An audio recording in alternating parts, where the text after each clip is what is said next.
Hello and welcome to Blockchain Gaming World with me, John Jordan. So in a previous video I was looking at wemix's game CROWS and looking at how you mint a character in that game and how you have to like level loads of stuff up and actually pay about $100 in order to do that. But now let's look at the web interface. So this is the wemix Play website, and this is where all the wemix games have their sort of there's a whole bunch of sort of channels and stuff. There's a whole bunch of information on there, but this is the NFT sort of part of it. So this is for all their games.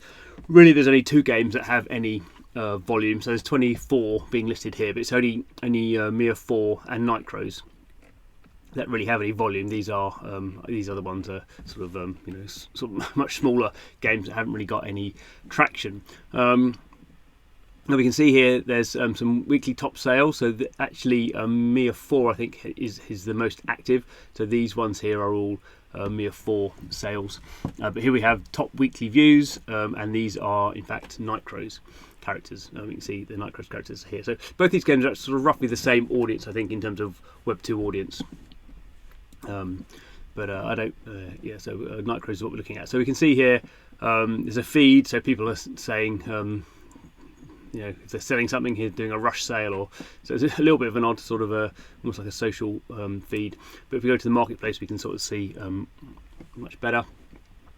So we can see here there are 18,000 NFTs, 1,000 tradable ones, 17,000 owners. So you can have NFTs, but you can mint your character out as an NFT, but then you have to what they call seal them to make them tradable. So we can see there's quite a big difference here. Only 1,000 of them are tradable. Most people who've done this have just minted their NFTs, I guess, just to keep them on the blockchain. They're not looking to sell them. So very little text here. The total volume has been about $7 million worth. So this is the CROW token that everything is denominated in. 24-hour volume is about $8,000, and there are 587 NFTs on sale. There's also a 10% fee. It is quite interesting because if you look here, there's 18,000.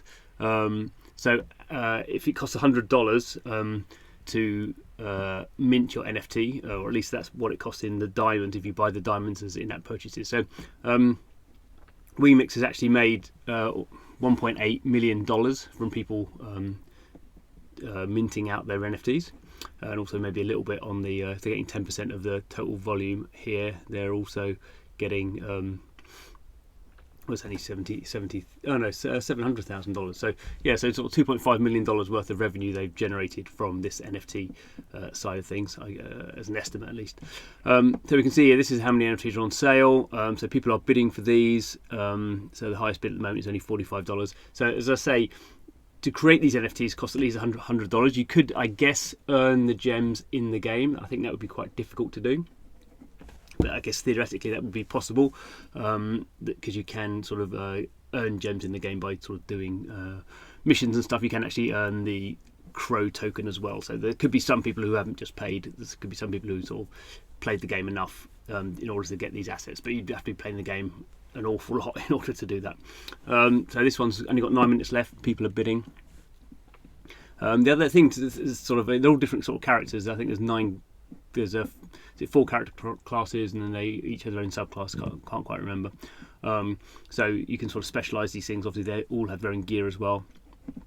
The other important thing, though, I think, is they all have this sort of labelling here. So it's what level they're at. You have to be level 50 to even mint your NFT. But then this is the server, and this is the sort of and for each server you have different sort of I don't know, shards on the server. I don't know what the right term would be, but we can see here these are all Southeast Asian servers. This one is a North America Europe server. So as well as having these NFTs, you have to, I'm pretty sure, have to only you can own NFTs in any server, because these are effectively sort of not playable characters. They're sort of taken out. You have to seal them in order to trade them. But in order to use them, you would have to go into that server. Obviously, I've not tested that, but I think that's pretty much the case. So actually, I couldn't buy any of these because I'm in a North American European server. and actually, I think I'm in this one here. I'm North America, Europe 10101 Bishop. So potentially I could buy this one and use that in the game that I'm in. So it's just another added sort of complication when it comes to these situations. And we could look at, see this one here. So is this one saying currently not used in the game? There are some people that started at a bidding price of 1, and now they're up to 520. So it's $240 at the moment. So we can see here she's have one outfit and 1 skill epic level 2 sell fast. So typical sort of selling sort of situation here. And we can see here, so the properties, in terms of the in-game properties, the character's level 66. This is their various sort of stats. Phantom Sniper. This is the server that they're on. This is the combat power. I think here you get a bit more. We'll get a bit more detail when it loads. So here we can see the actual sort of it shows you the gear and how the gear's leveled up, and the accessories and the artifacts, and the Nightcrow's gear. So this is all sort of gearing systems. So you can sort of get a better idea. So yeah, this one's in region Asia 1 region. So it's sort of interesting in the sense, as I sort of said before, that we have this sort of quite hardcore game on mobile and PC. We have NFTs as a small part of that. So the game has supposedly done about $200 million worth of revenue. So if wemix has made like $2.5 million worth just on the NFT side of things, that's a pretty small. That's sort of 1%. 1% of the overall revenue has been created by having this NFT system. I imagine obviously that they'd hope for that to be more, but they have made it very difficult for people to interact with NFTs, so they're doing it in a very sort of conservative manner. We'll see, I guess, in future games if they sort of open that out a little bit. Anyway, thanks for watching the video. See you again soon.